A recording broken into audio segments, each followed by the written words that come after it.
Hello everybody. Now let us study the structure of a typical root. The typical root has following structures. At the end it has a root cap, and inside the root cap there is the region of cell division or region of maturation.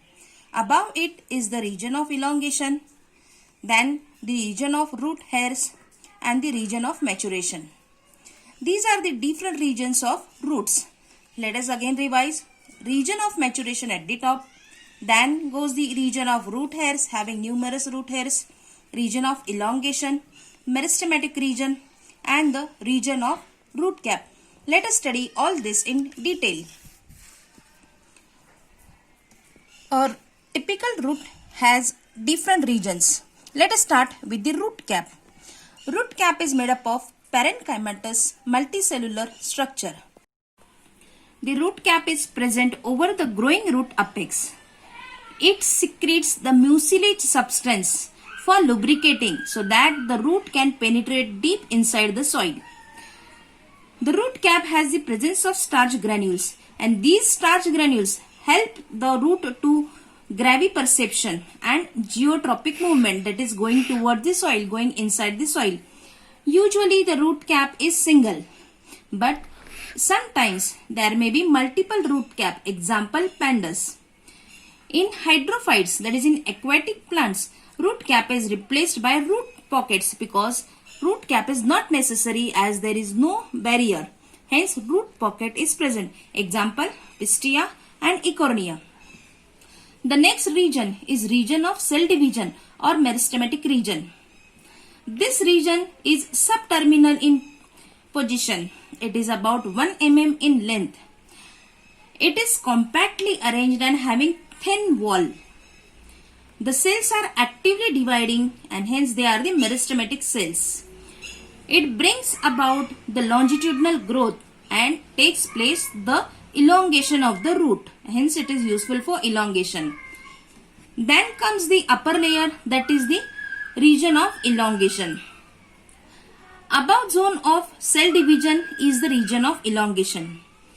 It is newly formed cells and it has rapid elongation because of the cell division taking place in the meristematic region. Because of that, there is increase in the length of the root and it helps in absorption of salt. On this elongation, after that there is region of root hair. Large number of root hairs are present for the purpose of absorption. Hence it is called as region of absorption. This is the foliferous zone. It is made up of number of hair-like outgrowths. That head-like outgrowth comes out from epiblema or piliferous layer that produce the tubular elongated unicellular root hairs. The root hairs, they are longer but still they are unicellular. They are in close contact with the soil. Large number of root hairs are present in order to increase the surface area of the absorption so that more amount of water can be absorbed. But they are short-lived. Short-lived, that is, they are replaced after every 10 to 15 days. That is, the first root hairs, they die and vanish and new root hairs take their place. Next region is the region of maturation. This is the major portion. This is the strongest portion and this is quite impermeable to water. That is, it does not do the work of absorption. As it does not need absorption, it is thick-walled in nature. It forms the differentiation. Differentiation, that is, different types of cells are present. Hence, different types of tissues are present. You all know that xylem and phloem are the different tissues present in the root. This region helps in fixation of plant and conduction of absorbed substances. The substance that are absorbed by another parts, that the conduction is done here. Conduction means giving this material to the upper parts, that is the stem. Let us revise. It has the root cap.